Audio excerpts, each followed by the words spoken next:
Is the point of any of this really? Why are we really here? When I was younger, I was very depressed and I asked myself, what was I here to do? I wasn't enjoying myself, so anything beyond that seemed pretty unclear.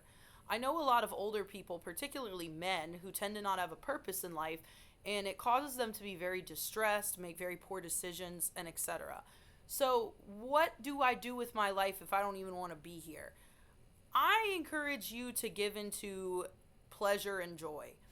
What I mean by that is, when you look wonderful and put together, when you feel wonderful and put together, you're going to start caring about life.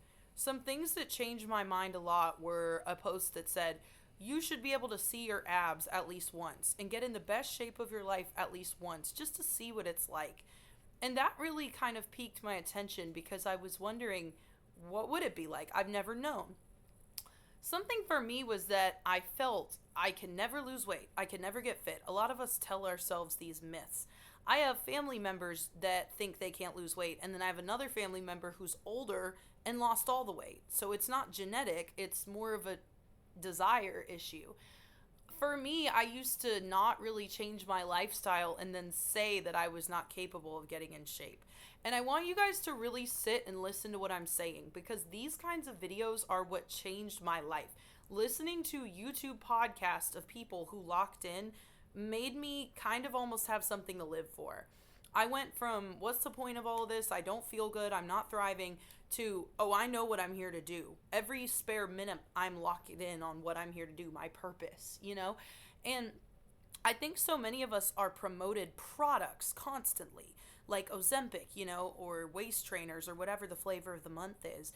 And when you really realize, like, your focus is the biggest product, your attention, your money, where you put that is everything. That is why advertisements, there's millions of dollars going into them to get your attention. So I want you to hear what I'm saying really clearly because it really bothers me that so many videos on YouTube say, oh, 10 tips to lose weight. Number one, drink water.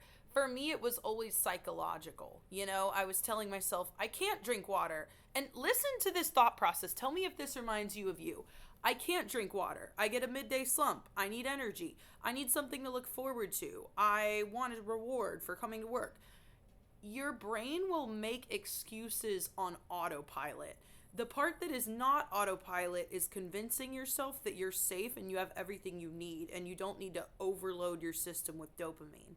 When you're working out, you're going to convince yourself, oh, I look bad. Oh, I have nothing to wear. Everyone's going to look at me. I'm doing this wrong. This, that, the third. I could go tomorrow. I can't go today. Do it right now. And as an ADHD person, do it right now is one of the biggest things. I used to be a big perfectionist, I guess, before I was conscious of how ADHD could hold me back. And let's be honest, I think everyone nowadays has ADHD, at least from using the phone. Like, if you don't actually have it, you are constantly competing with something that is stealing all your energy and dopamine, right? So it's getting harder and harder to do things that are difficult. Have you ever sat in your room when a family member is there and been in silence, or when someone's talking to you and you're trying to zone out on your phone? That's really not normal, but our society has normalized it a lot. So I would say start trying to fight these things that make you feel futile or human in a bad way in order to become superhuman and start feeling good. And I know it's hard, I know ball. There's levels to this. When I was depressed and people would say, just be happy, just exercise, it really wouldn't work for me. But I'm sitting here on the other side of it as a person who made it through, telling you, like, maybe given to something superficial. I think a lot of people are depressed because they're intelligent and we're aware of how many rough things are going on right now, in the world. And I'm not sitting here trying to give you really profound advice. Like, I can. I mean, for me, a lot of times I had pain from situations, and every time I tried to bring it up, people were saying, oh, just man up, just deal with it, don't cry about it. But you might have to give yourself a week or a month to feel like a victim and feel sorry for yourself. But I want you to look around after you do that and you see bottles and chip wrappers on the floor and you're really, out of shape and don't feel good. You put yourself in that situation. Now, you might have needed it for comfort. And this is the thing really with me. Like, Every time I wanted to lose weight, I'd go to the gym. I was super out of shape. I'd quit immediately. And I was like, see, I couldn't do it. You are fueling this belief you have more than a true, genuine issue, right? Like, you're not having pain. You're not having a disability. You're just not wanting to do it. And for me, I think it's very important to be honest when that is more the issue. I totally forgot what I was saying, by the way. But I really think, too, with my YouTube channel, my goal for you is to start understanding this whole economy is built on where your attention goes, right?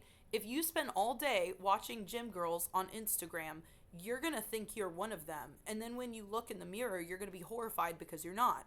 What I did was I got off the social media sites, got off the mindless scrolling, and started literally going to the gym. And I've gotten to a point where I see other people who are way more fit, and I'm like, wow, I wish that was me.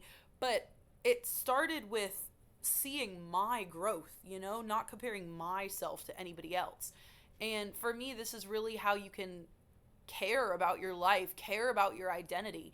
Because I think a lot of intelligent people who pay attention to all the struggles in the world don't have a sense of self. They're oddly enlightened. They really don't have an ego or a tangible identity. They're aware they're just a person here experiencing the universe. And I think that can be problematic. I think sometimes you have to give into the dogma, We always look at bimbos and frat boys and stuff, and I tend to talk about these concepts a lot in my real life because I think levels of consciousness and ways of portraying yourself socially show so much about your outlook. A friend of mine was saying to me the other day, I like frat boys because at least they're genuine. They're not like these performative activists who are cosplaying that they care about an issue when they really don't. And I really think this is where I'm at. If you ask me what are my biggest priorities in life, I would probably say to have fun. I mean, I want other people to have fun. I want myself to have fun. And now, does that sometimes mean advocating for people and doing really important things? Yeah. But does it also mean like getting myself a little coffee and going to the gym? Yeah. So I feel like I've been all over the place, but I really hope at least one of the things I'm saying is resonated because it's really hard for me to conceptualize this, but I think every day about the fact that these are the good old days. I think we're all aware with the weight of everything we see online and in the news that, we are young. These are the times we're supposed to be having fun, and often they're some of the heaviest times or the most confusing. The older I've gotten, the younger I feel because it's very important to me to enjoy every day and be 100% in the moment. So I asked myself, what are some things that are preventing that from happening? I want you to think right now, like, what's my biggest, what's your biggest thing about yourself where you think, girl, you have got to get that under control? And for me, that would often, and I'm just being vulnerable here because I really think this is a form of shadow work. Watching 100 videos or 100 influencers say, drink your water, I'm 90 pounds, it's not going to make you change. But when you're listening to something and genuinely thinking, not sometimes, I'll go as far to say always, it's hiding in plain sight what is hurting you. And this is really where we get into these kind of like psychedelic Buddhist consciousness topics, which I'm by no means an expert on, but I do dabble in them and think they're very fascinating, And what is that thing that's just like ruining your life right now? I would do so much to avoid this topic. Like, if I had a thing ruining my life, I would, if I saw a YouTube video about how to fix it, I'd scroll, because you just feel nervous. And I want to tell you, like, you're afraid you're going to fail. You're afraid you're going to try and fail. So that's why you're avoiding it. Or you're afraid it's too late and it's irredeemable and can't be fixed, but it can. And I want to sit here and kind of give you that pat on the back. Like, it's okay. Because, I've had situations where I made a mistake and it was very apparent who was there for me to help pick me up versus kind of saying, you shouldn't have got in this situation. So I want you to understand, yes, your ego does have a part of it. Like, so many people that are depressed, I think they're scared that if they're happy, it's all going to come tumbling down again. You're scared that if you go to the gym, you'll feel embarrassed or you won't get the goals you want. But I'm here to tell you, you will. And I noticed today in the gym, I feel pretty fit at this point because it's kind of my whole brand to try and have self-improvement as the forefront of my life, to prioritize feeling good and having gratitude for this life versus just throwing it away and being like, I don't know why I'm here.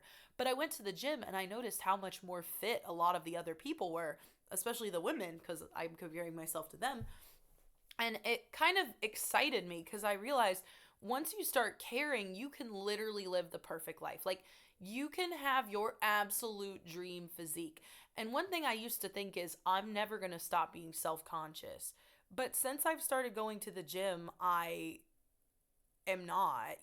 I mean, I'm not perfect. I don't have every dream feature of my body, but I never feel ashamed anymore. And that's worth everything. So I want to tell you, little depressed person who is where I used to be, you are sitting here thinking from this lens of like, it's never going to get better. I know it won't. But you're not even doing all the things in your power to feel better. And I know you're thinking, okay, well, that invalidates all the pain I'm going through. No, it doesn't.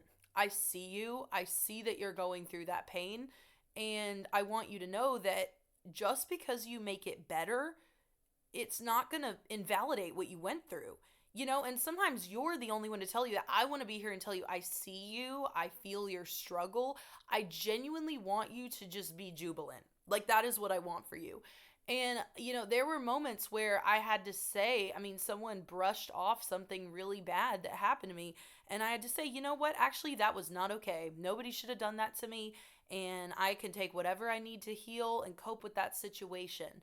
Not take as in like medicine or something, but like take time, take space, be lazy, be detached socially, whatever you need. But I want you to understand this is to heal. And I think a lot of times depressed people lack this self love, not like love yourself, but like self preservation. A lot of people get to a point where you're just kind of like going through the motions. And one reason I feel like I'm so happy is I'm not really obligated to anyone right now. Like, if someone makes me unhappy, I get them out of my life. And I think a lot of times we kind of get ourselves in obligations. Like, for example, I'll be honest, the ones I have right now are maybe being lazy, being unorganized, not tidying up my house, not putting in the work like at the gym or to clean, or, not maybe catching up with family members or friends as much as I want. That's another thing. When I was depressed, I would be like, I don't really care about hanging out with other people. I feel bad. They're probably going to not want to see me because I suck, stuff like that. And I want you to know it will make you feel better. And I want to kind of sit here and explain this in a way that's going to penetrate your brain. Not step 1, drink water, step 2, journal, but like, if you drink water, you'll feel better. You'll have more energy. You can stretch yourself further out of the bed and maybe do more things that will get you out of that slump than you've been in. If you go to the gym, you'll feel more blood flow that day. Your shoulder pain will go away. Like, it's the little weird things you don't think about. You don't realize how much baggage we're holding on to. When I was a kid, I went to church, and I remember they had a little lesson about like, put down all that baggage, give it to God, and everyone has baggage. And I think that's like a very valid representation. And for me, I would center it in a more secular way where I've kind of been focusing on enjoyment and pleasure in my life and doing exactly what I want to do. And another thing I want to sit here and say to you, like, I'm trying to give you the most like big sister chat ever, but I was taking a video for my friends today, and I was like, I look beautiful. I like how my makeup looks. I like how my face looks. And I think so many people are scared to say that. And I want you to look at you and imagine like I'm smiling because I'm doing it too. I'm taking my own advice. But imagine you're like your partner, like you're the love of your life. Like, look at yourself through the lens of someone who's going to love you so much someday that you haven't even met yet, because you're sitting here making every excuse about why you don't deserve to be happy. And I genuinely believe that I have a beautiful soul, and I'm proud of who I am, and I wouldn't really want to not be me. Sometimes it's hard to pinpoint what things make me me, but all I do every day is focus on improving, being happy, and living to the fullest.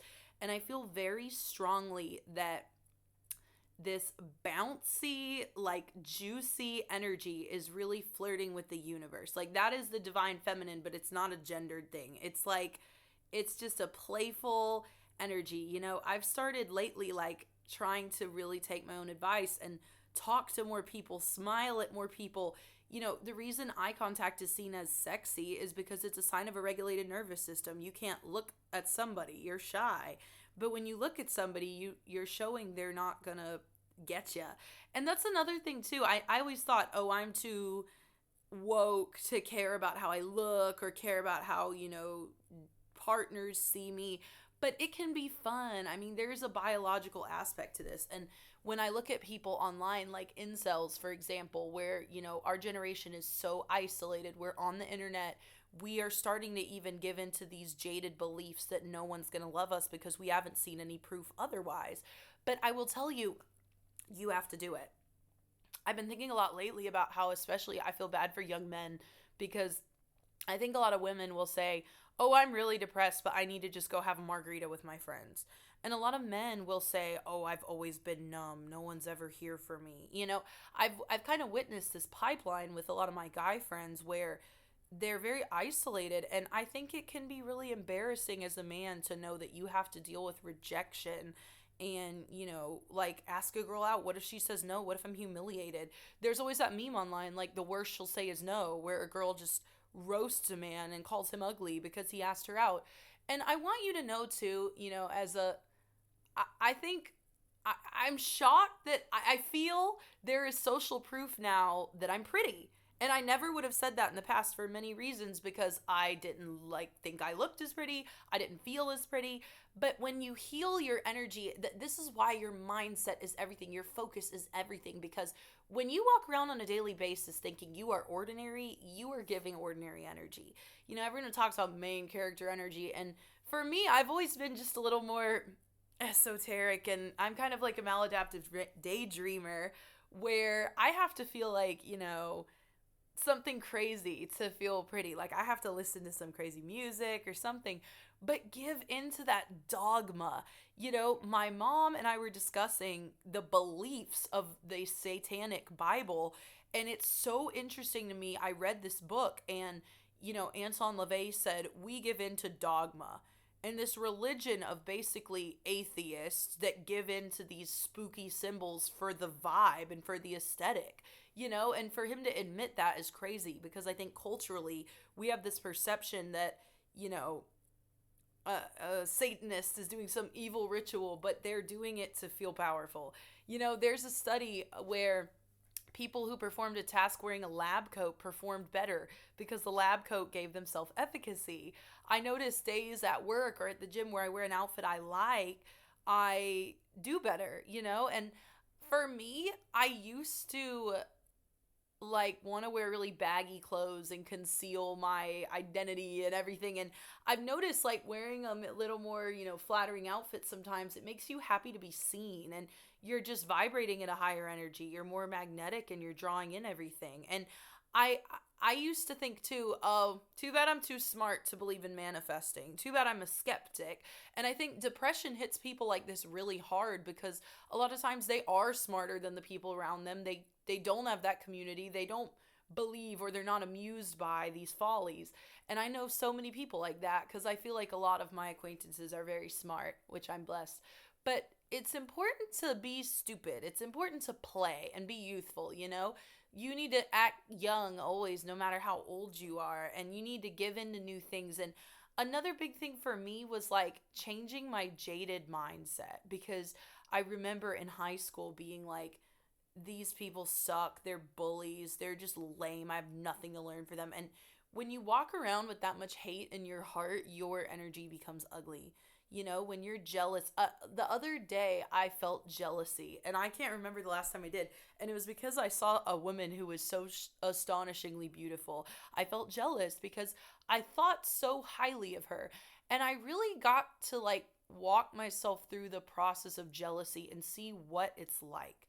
You're thinking, oh, I will never get what this woman has, so I resent her. And I would never treat a girl poorly if I were jealous of her, And I think it's okay to feel envy, but not jealousy. I hope I'm saying that right. But it's it's okay to look at someone and be like, I want that for myself, but let that motivate you, Recently I was in a fashion show and everyone there was so gorgeous, and I kind of was trying to use it as a good exposure therapy versus, oh, I'm so awkward, I don't fit in here. And I noticed just having that positive mindset, oh, okay, I'm going to be around all these beautiful people, I should do my makeup very well. I felt wonderful. And I noticed I even had some stupid situations happen to me shortly thereafter. And I perceived myself as the model. I didn't perceive myself as this chud.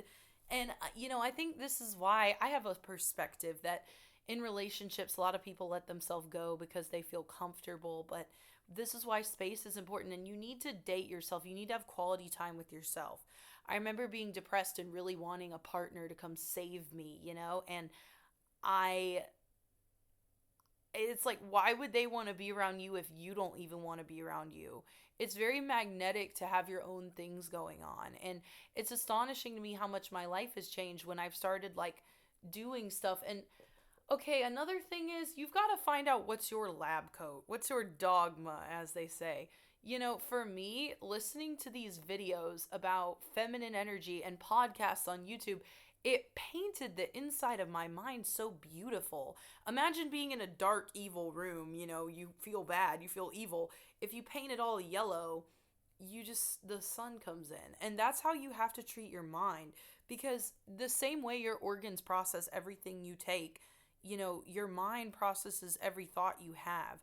And negative thoughts have literally been proven to rewire your brain.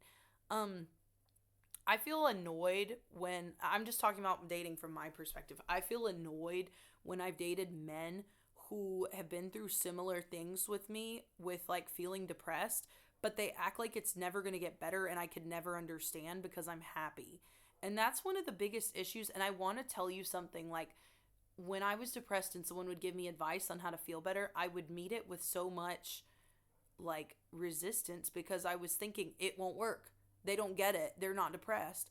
But the good news is, first of all, no matter how severe it is, everyone gets depressed. So we've all been there. But there is some truth to these psychosomatic things like journaling and going out. For me, a thing that I've really enjoyed is like being single to the universe, dating the universe. Like, I have gone to more places. I make a moment out of going to the gym. Everything I do is such an outing.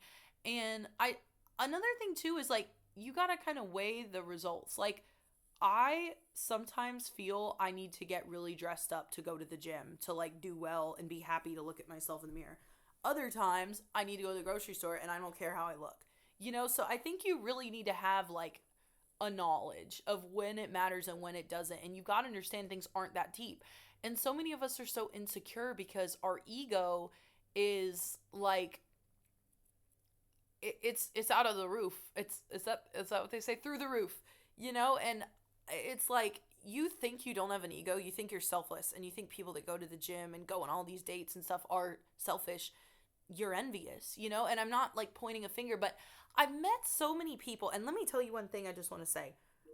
I've met so many people where their energy feels like stale and sour, and I can tell they're going through things. And I'm not judging them. I'm not saying, ugh, they're sour, but it comes across. And, so many of us would say self deprecating things to fill a hole of space. Like at a party, if I say, I like that shirt on you, and they go, I used to always do this. Oh no, this whole thing, that's giving them back their energy. And you need to be in an energy where you can receive from the universe. And for me, like I said, when I walked in a fashion show, I was so scared to walk. I was just feeling doom and distress.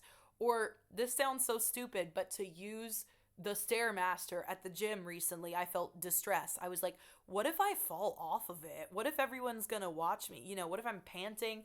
And I said, do new things. Like, take your own advice. And it makes you feel safe.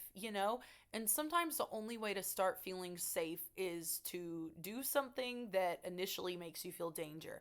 But look, your lizard brain is the problem with everything, but you got to start realizing, like, I'm controlled by a lizard brain. That doesn't make me a lizard. Your body wants to hibernate, but you don't need to. You will get more rest, right? When you go to bed decent.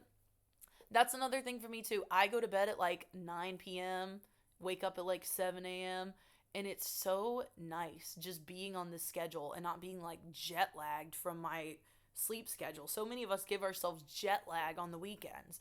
And I used to do stuff where I'd like have a really fun night with friends and we'd stay up all night talking. I don't do that anymore. I mean, if it's like a special occasion, I will. But you've got to just know what things matter in life and know what things make you happy. And I think a lot of us are depressed because we think we need to be so deep and stoic all the time, and we really don't. Like, I feel like I've become a lot more of an understanding, appreciative person since I've given in to the follies of life. I used to think, oh, other people don't get it and they have nothing to offer. And, you know, they do, and you do too, but you might not be sharing it with the world yet.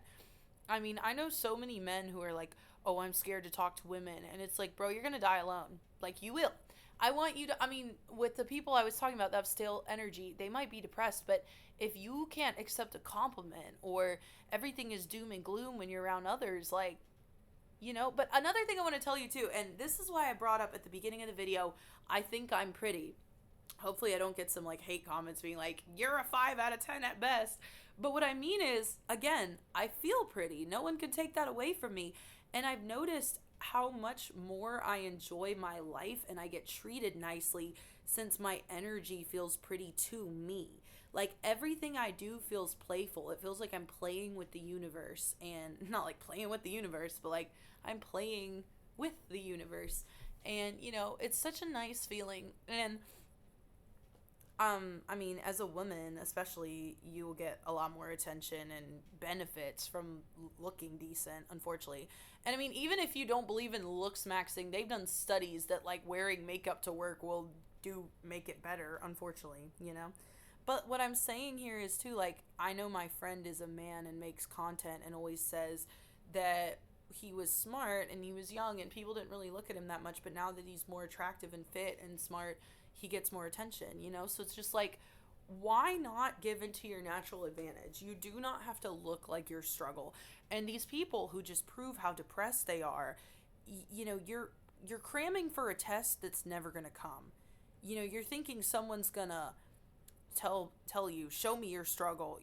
I don't have to prove my struggles to anyone. And if someone tries to gaslight me, I'm like, well, it felt very real to me. And that's my thing. Like, I think feelings are so important, and having that emotional intelligence, knowing that other people are just moving from where they're at and our perspectives are all totally different. Yeah, and the other day I hung out with one of my friends, and I notice how I talk about my friends and the things they say to me, and it's really insightful. And like, I feel like I was more of a loner in the past, or I didn't open up to people as much. And I notice now how much love there is all around me, and beauty. And I feel like it comes from me because I feel pretty. I'm no longer like, I've like, I don't want to say I've ruined the function because it's not that deep, but it's like, how many times did you not do things out of fear of looking dumb? That is so crazy. And, I look back on times I didn't even think anything of it, and I'm like, I was pretty. I didn't realize it. And you might say, okay, I'm depressed, not ugly, but I think there's always room for improvement when you take care of yourself. Nobody can take that away from you. When you feel confident in yourself, no one can take that away from you. And, if I have a breakup with someone, I don't wish them evil because, okay, for a while, I kind of would, or I'd be really upset if I had a breakup. Because I was thinking to myself, like, you're not thriving. You're not happy. You know that. It's like when there's a breakup and someone starts posting a lot on their story and it feels like they're overcompensating for something, and sometimes it's not. Sometimes they're just loving themselves more, but other times it's more of like an overcompensation. And I know genuinely now, like, I could date someone and it could not work out, and I'm not going to sit here and say, oh, it's because they're worse than me. The only person I think is worse than me is maybe if you're way older and you're way behind on your path and you're like stubborn when people try to help you, Because I know more people who just have addictions. And okay, here's another thing. I want to give you a checklist if you're depressed. I always think of guy friends I know. Let's go through this checklist. And these are all things that anecdotally and scientifically contribute to your mental health. Do you look good? Do you feel good? Do you take care of your body with your diet and exercise? Are you getting proper sleep? Do you have any addictions? If you have mental illness, are you medicated for it? Are you journaling, going to therapy, or talking to someone you love? If you're totally isolated, are you stepping out and making an effort to make new friends or connect with existing friends, maybe online? and making it a quality connection, not just like, hey, what you doing, and sending them a meme. These are all things where, I thought, oh, that's just normie stuff and I'm depressed and nobody gets it. No, you need to be doing all those things. And that's really where I would recommend you start to care about your life. Work on feeling good in your body, and I think that your mind will follow.